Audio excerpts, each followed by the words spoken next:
Hello, my dear friend. Welcome to our special place for learning. This is VUS, Learning English Podcast. My name is Anna, and I am so happy you are here with me today. If this is your first time listening, a very warm welcome to you. I am so glad you found us. And if you are a returning listener, thank you for coming back. It feels so good to continue this journey with you. Today we are going to talk about a small word, but this small word is a very big part of English. The word is have, H-A-V-E, have. You probably use this word every day, and that is wonderful. But today we will look at this word with new eyes. We will discover its secrets together. We will see how this one little word can help you speak with so much more confidence. Thank you so much for being here. Your time and your energy are a gift.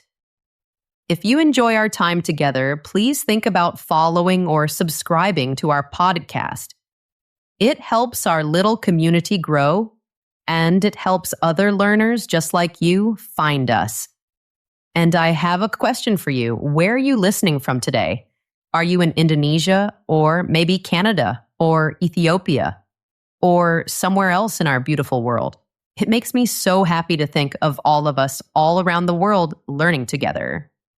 Okay, are you ready?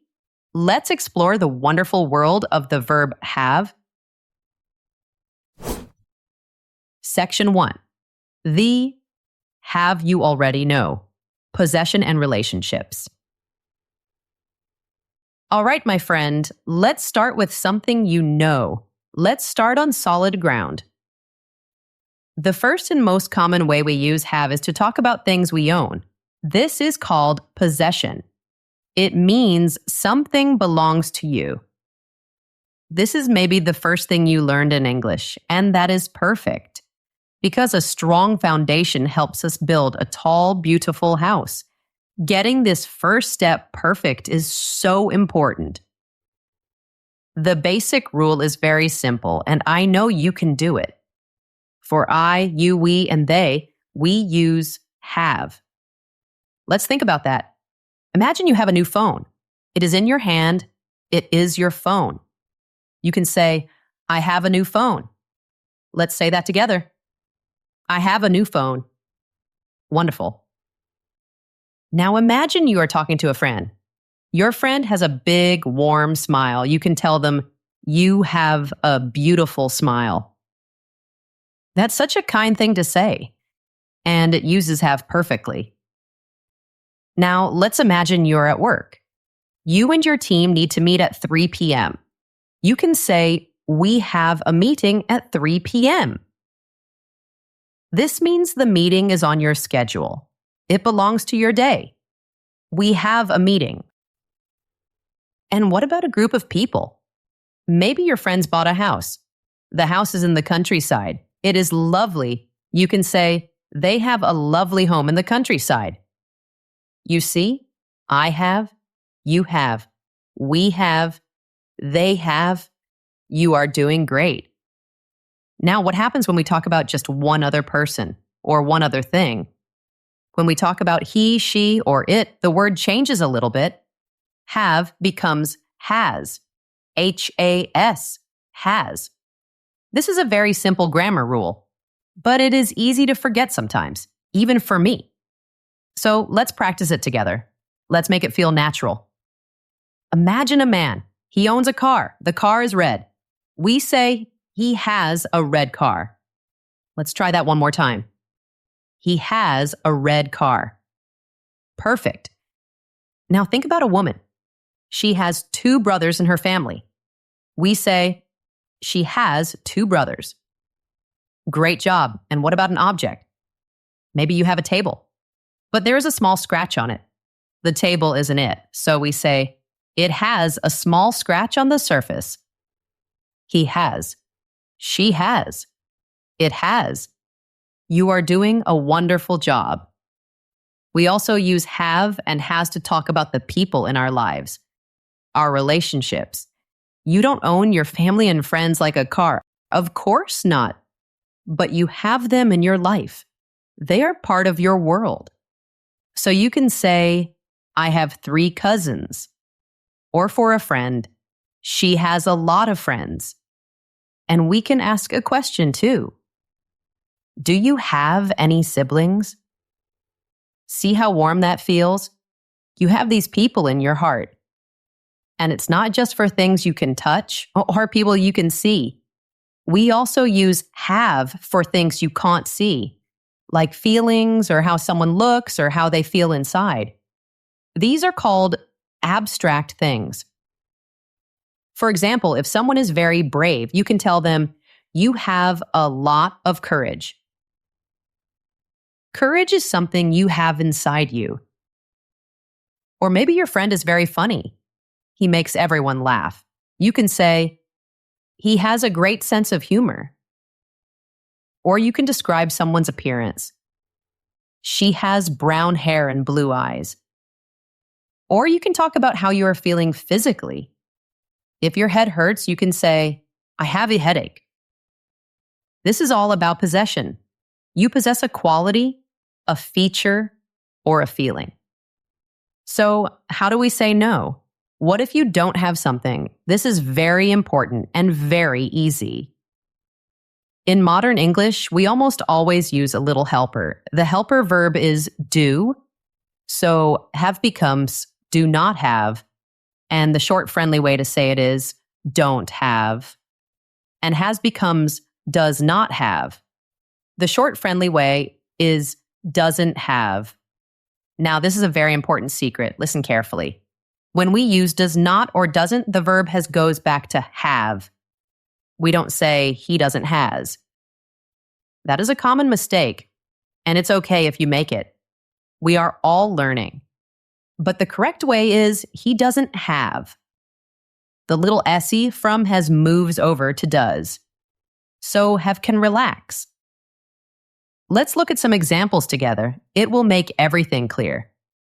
Imagine someone asks for money, but you only have a card. You can say, I don't have any cash on me. Let's say it together. I don't have any cash. Wonderful. Imagine a team at work. They need more time for a project. They don't have enough time to finish the project. Now let's practice with doesn't have. Imagine a woman who cannot drive. She doesn't have a driver's license. See, we say doesn't have, not doesn't has. You are learning a very important detail right now. Be proud of yourself. One more. A man has no cats or dogs. He doesn't have any pets. You are doing an amazing job. This is a huge step. And what about questions? It's the same idea. We use our helper friends, do and does. We just put them at the beginning of the sentence. To ask someone for the time, you can say, do you have the time? To ask about concert tickets. Do they have tickets for the concert? And for a single person, does he have a reservation? Does she have your email address? It's like a little dance. Do you have? Does he have? Once you feel the rhythm, you will never forget it. Now, you might have heard people say something a little different. You might hear have got. For example, I've got a new phone, or she's got 2 brothers. What is the difference? This is a great question. And the answer is simple.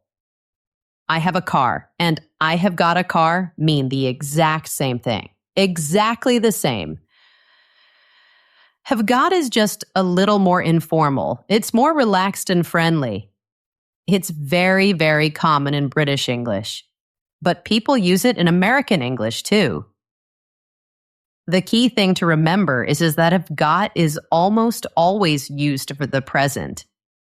Right now, you would not say, yesterday, I had got a car. No. You would just say, I had a car. We will talk about the past tense had later in our journey. For now, just know that I've got a problem is a very common and natural way to say, I have a problem. I've is the short form of I have. She's got is the short form of she has got. It makes your English sound very relaxed. Wow, look at what you just did. We reviewed have and has for owning things, for people in our lives, and for feelings. We learned how to say no with don't have and doesn't have. And we learned how to ask questions with do and does. This is the foundation, and you have made it so strong. Take a moment to feel good about that. Section 2, the have of daily actions, routines and experiences. Okay, my friend, are you ready for the next step? You have mastered have for possession. You understand it perfectly. Now we will learn a secret. This is a secret that will make your English sound so much more natural. It will make you sound less like a textbook and more like a friend. Native speakers use have all the time to talk about daily actions, things we do every day, our routines and our experiences. For example, instead of saying, I will eat breakfast, a native speaker will very often say, I will have breakfast. Instead of saying, let's drink a coffee, they will say, let's have a coffee. Here, have is not about owning. It is about doing. It is a soft and friendly stand-in for other verbs. Verbs like eat, drink, take, or experience. Let's explore this together. It is a beautiful and simple idea. First, let's talk about meals. This is a very big one. We use have for every meal of the day: breakfast, lunch, dinner, and snacks. Imagine your morning routine. You wake up, you go to the kitchen, you can say, I have breakfast at 7 a.m. every morning. Let's try it. I have breakfast at 7 a.m. It sounds so natural, doesn't it? Now imagine it is lunchtime. You ask your friend about their meal. What did you have for lunch? See? What did you eat? Is okay, it's correct. But what did you have is softer. It's friendlier. It's like you are sharing a moment. Now for the evening. You are making plans with someone special. We're going to have dinner at a nice restaurant tonight. And what about in between meals? A little something to eat. A snack. Let's have a snack before we go. Using the verb eat is not wrong. I eat breakfast at 7 a.m. is a perfect sentence, but sometimes it can sound a little direct, a little robotic. Using have is like adding a gentle touch. It's a small change, but it makes a big difference. It is one of those little secrets that advanced speakers know. And now you know it too. Second, we use have for drinks and individual food items, not just big meals. Imagine it's the end of a long day at work. You say to your colleague, let's have a beer after work. Or it's a birthday party. There is a beautiful cake. You say, I'm going to have a piece of cake. Or you're at a restaurant, you're thirsty. You politely ask the waiter, can I have a glass of water, please? In all these sentences have means drink or eat. It's just a more common and natural way to say it. Third, we use have for talking and communicating, for conversations. Imagine you need to speak with your manager. It's important. You can say, I need to have a chat with my boss.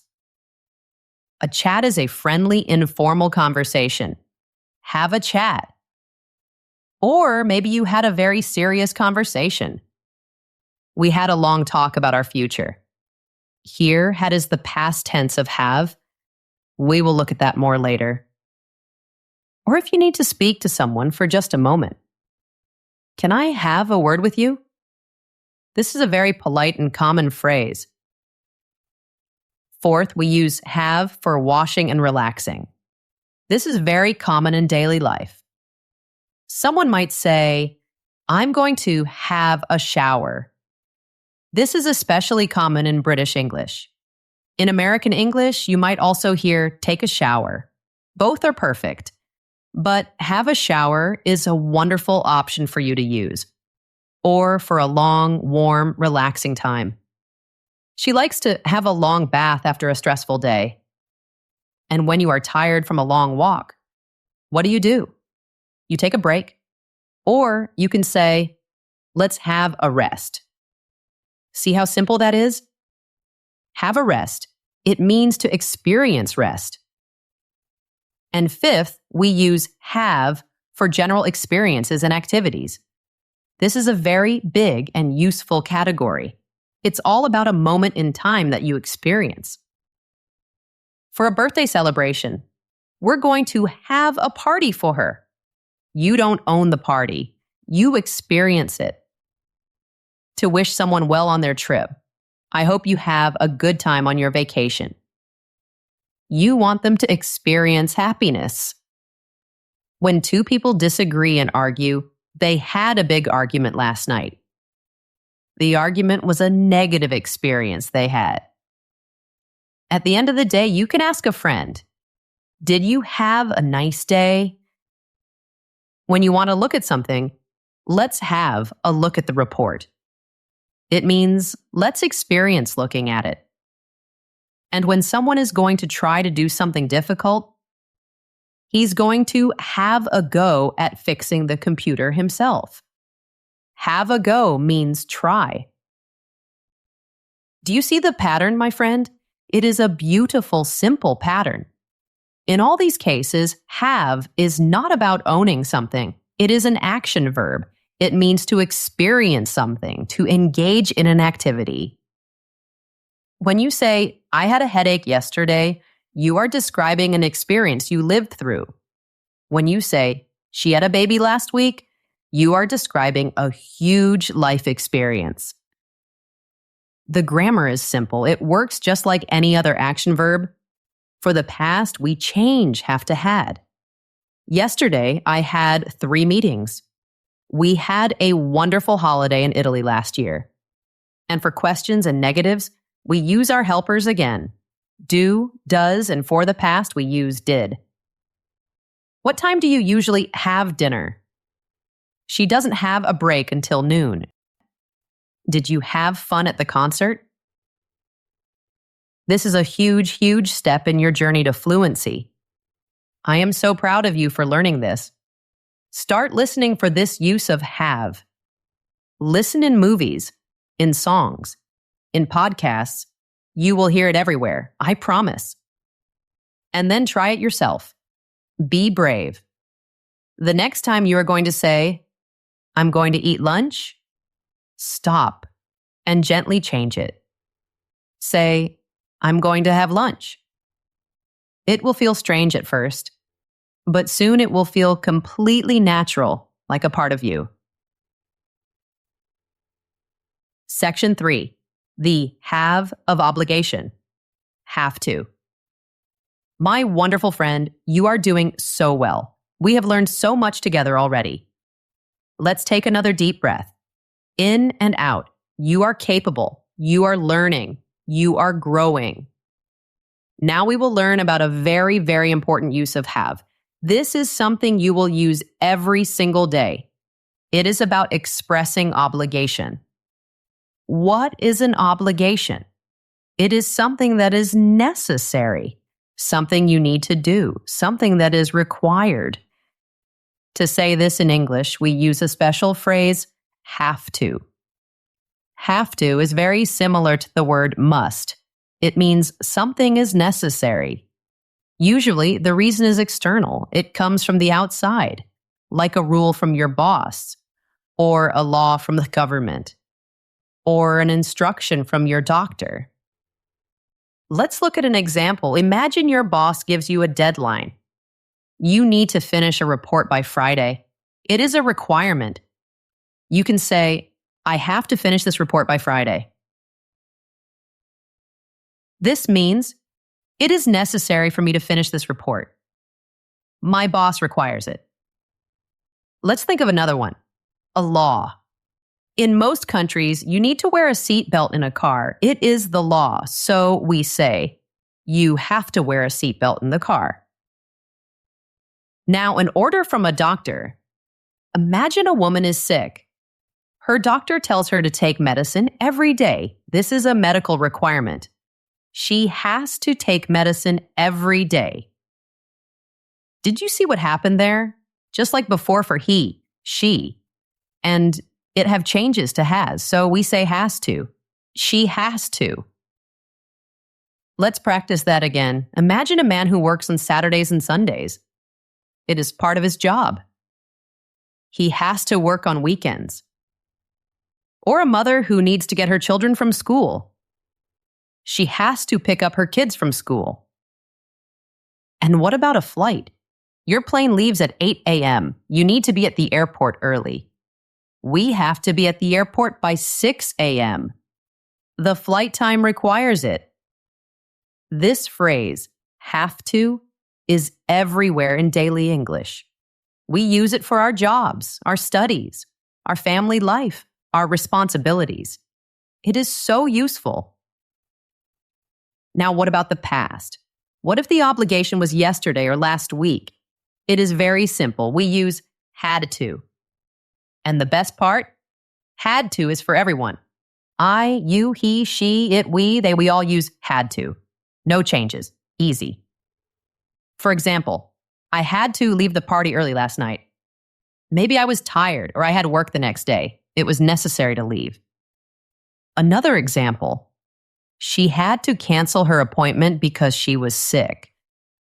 Her sickness made it necessary to cancel. And for the future? What if the obligation is tomorrow or next year? Even easier. We just add the word will. Will have to. You will have to show your passport at the border. This will be a requirement in the future when you travel. We will have to wake up early tomorrow. It will be necessary. You're doing an incredible job. This is not easy, but you are understanding it. Now let's talk about questions and negatives again. We use our helper verbs, do, does, and did, just like before. You already know how to do this. For questions, we start with the helper verb. Do I have to come to the meeting? Is it necessary for me? Does she have to work today? Is it necessary for her? Did you have to wait a long time? Was it necessary for you in the past? Now for negatives. Please listen very, very carefully, my friend. This is one of the most important points in our lesson today. It is a common point of confusion. But you are going to understand it perfectly. The negative of have to is don't have to. Or for she and he, doesn't have to. What does don't have to mean? It does not mean must not. This is very important. Don't have to means there is no obligation. It means something is not necessary. You have a choice. You can do it if you want to, but you don't need to. Let's compare. Imagine a sign next to a beautiful fragile glass sculpture in a museum. The sign says, "You must not touch that." This is a command. It is forbidden. It is a strict rule. Do not do it. It is very strong. Now, imagine you are at a friend's house. Your friend offers you a piece of cake. You are full. You don't want it. You can say, "No, thank you." Your friend might say, "You don't have to eat it if you're full." Does this mean eating the cake is forbidden? No, of course not. It means it is not necessary. You have a choice. There is no obligation. There is freedom. Do you see the difference? It is a huge difference. Must not is about a rule against something. Don't have to is about freedom from a rule. Let's look at more examples of don't have to. It will make it crystal clear. Tomorrow is a holiday. It's a holiday tomorrow, so I don't have to go to work. There is no obligation to go to work. I am free. You go to a museum. There is no entry fee. You don't have to pay for the museum. It's free. There is no need to pay. It is not necessary. Your friend is tired. You are all going to a movie. He doesn't have to come with us if he's tired. He can choose to stay home. It is not necessary for him to come. And in the past tense, it becomes didn't have to. The meeting was canceled, so we didn't have to prepare the presentation. The obligation was there, but then it was removed. We were free. Understanding this difference between must not and don't have to is a sign of a truly skilled English speaker, and you are learning it right now. Take a moment to feel proud of this achievement. We have talked about so much. We talked about have for the things we own. We talked about have for our daily experiences. And now, have to for the things we need to do. Before we move to our next big topic, I have a small task for you. It's a chance to practice. Using what we just learned about, have to think about your week. What is one thing that you have to do this week? Maybe you have to study for an exam, or you have to call your family, or you have to finish a project at work. If you feel comfortable, you can share it in the comments below this episode. I would love to see you using this grammar. It would make me so happy to see you putting your learning into action. But there is no obligation. Section 4. The have that builds tenses, the auxiliary verb. All right, my dear friend, it is time to talk about the final, most powerful use of have. This is where we take your English to a whole new level. This might sound a little technical, but I promise you we will go step by step, and we will make it simple and clear. You can do this. Sometimes the word have is not the main verb. Sometimes it is a helper, a helping verb. The official name is an auxiliary verb, but I like to think of it as a friend verb. It's a friend that helps the main verb to show time in a more special, precise way. This friend verb, have, helps us build something called the perfect tenses. The name perfect tenses sounds difficult. Don't worry about the name. Just think about the feeling, the idea. Let's break it down together. Slowly and gently. Part A, the present perfect. Have or has plus past participle. The present perfect is one of the most beautiful and useful tenses in English. It is how we connect the past to the present. Imagine there is a bridge. On one side of the bridge is the past. On the other side is the present right now. The present perfect is that bridge. It links a past action to the present moment. How do we build this bridge? It's a simple recipe. We use have or has, and we add the past participle of the main verb. What is a past participle? It's just the third form of a verb. For example, for the verb see, the forms are see, present, saw, past, and seen, past participle. For do, it's do, did, done. For go, it's go, went, gone. For many verbs, the regular verbs, it is very easy, like walk, walked, walked. So the recipe is subject plus have, has plus past participle. Let's see how we use it.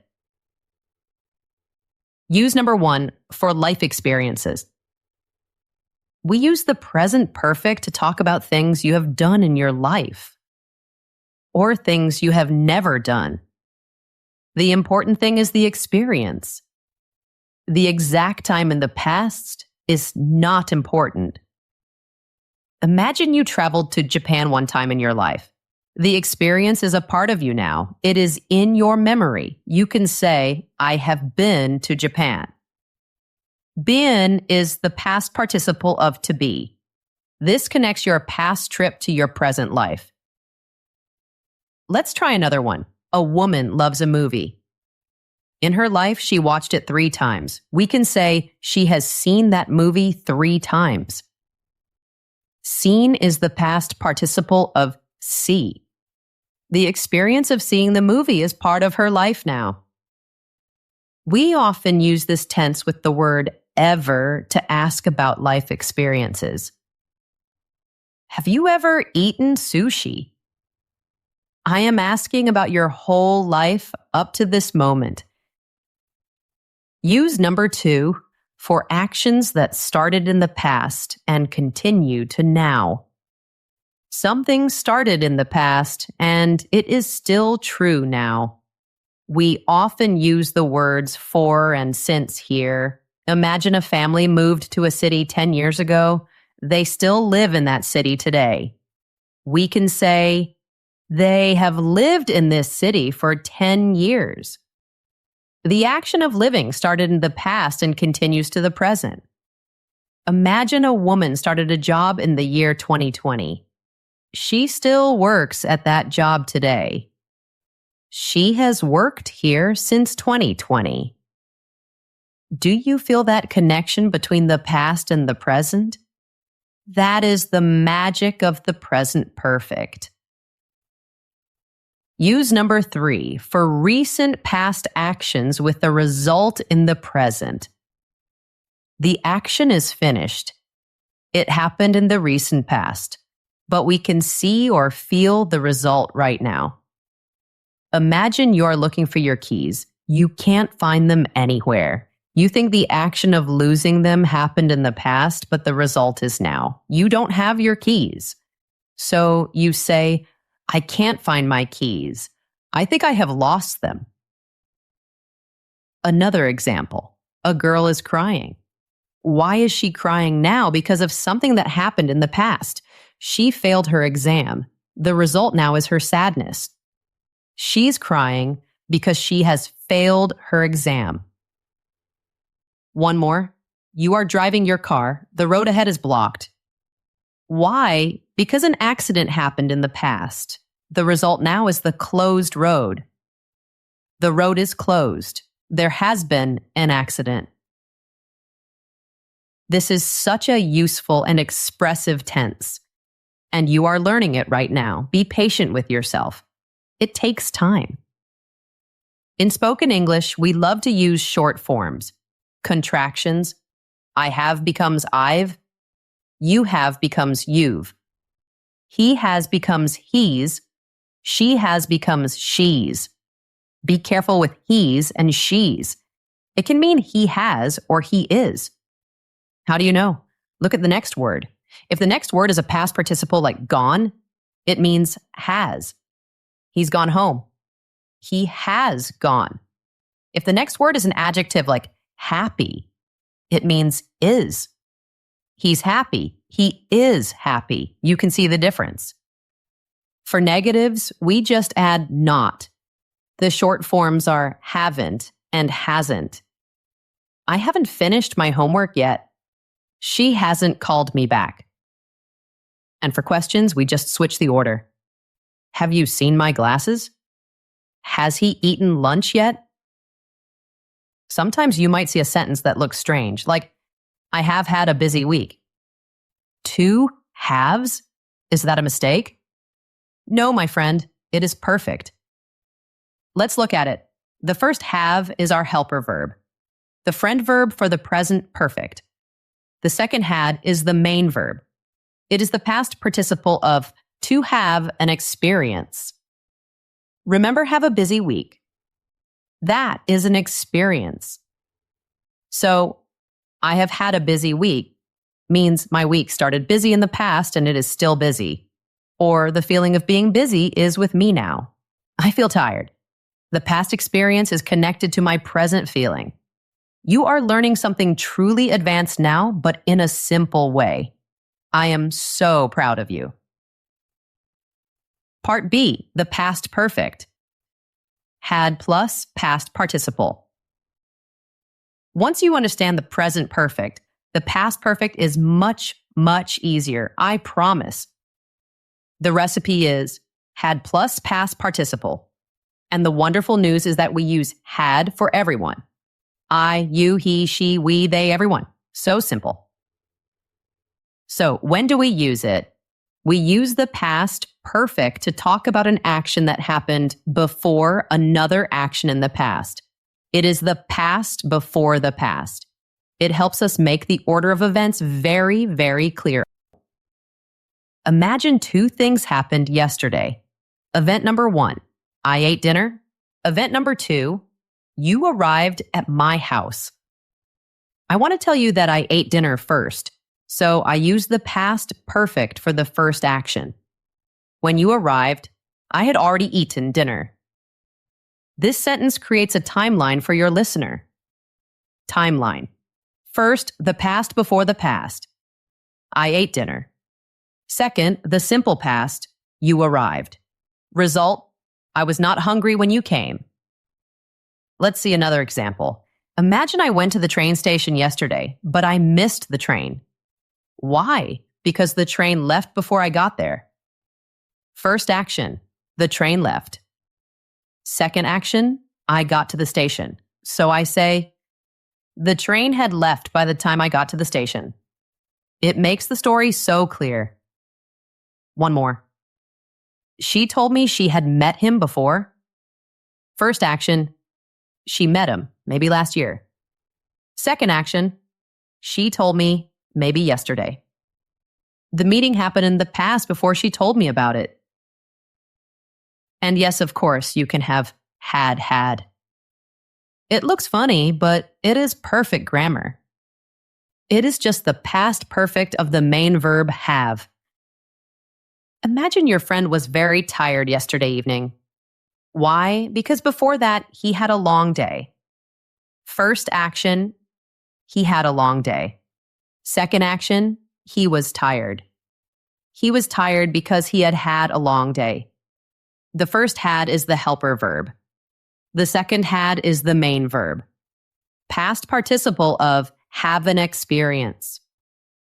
You are doing so well. This is the heart of English grammar. It is the engine room, and you are walking through it, step by step, with courage and patience. Part C, a little note on perfect continuous. There is another level to this. We won't spend a long time here because it is more advanced, but I want you to have heard of it.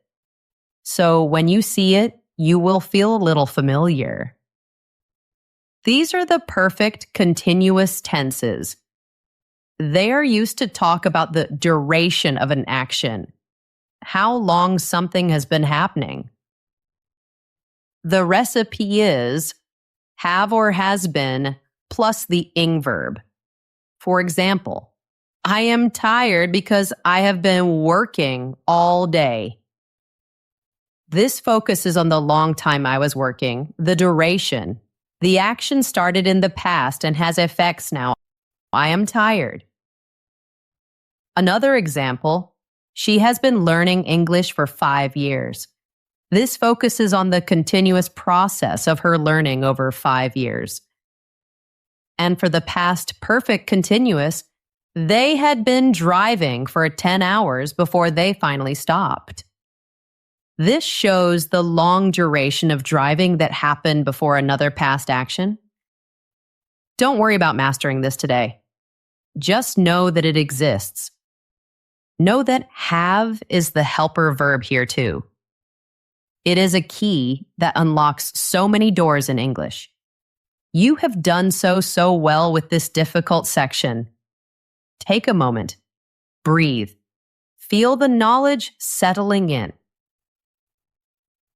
Section 5, sounding like a native. Fun phrases with have. We have arrived at our final and most fun section. This is the dessert after our big meal. You have learned so much. Have for possession, have for actions, have to for obligations, and have as a helper verb. Now it's time to add the final polish, the little details that will make you sound so natural and confident. We are going to learn some common phrases with have, some special expressions. The official word is idioms. These are phrases where the words work together in a special way. Native speakers use these all the time without even thinking. When you start to use them, you will feel more connected to the language. Let's learn some of the most essential ones together. Number 1, have a good time. This is a very common and warm way to wish someone well. Imagine your friend is going to a party. You can say, enjoy the party. Have a good time. It's like giving them a small gift of good wishes. Number 2, have a look. This is a soft and polite way to say, look at this. Imagine you finished writing a report. You ask your colleague to check it. You say, this report is finished. Can you have a look? It's much gentler than saying, look at my report. Number 3, have a chat or have a talk or have a word. This simply means to have a conversation. After a nice conversation with a friend, you can say, it was good to have a chat with you. Have a word is often for a quick, private, or serious conversation. Number 4, have a go or have a try. This means to try something, to attempt it. Maybe you have never played tennis before, but you want to try. You can say, I've never played tennis, but I'd like to have a go. It sounds very enthusiastic and positive. Number 5, have fun. This is simple and so important. It means to enjoy yourself. The kids are at the park. I hope they have fun. It is a wish for happiness. Number 6, have no idea. This is a very strong and common way to say, I don't know. Someone asks you, what time does the store close? If you don't know, you can say, I have no idea.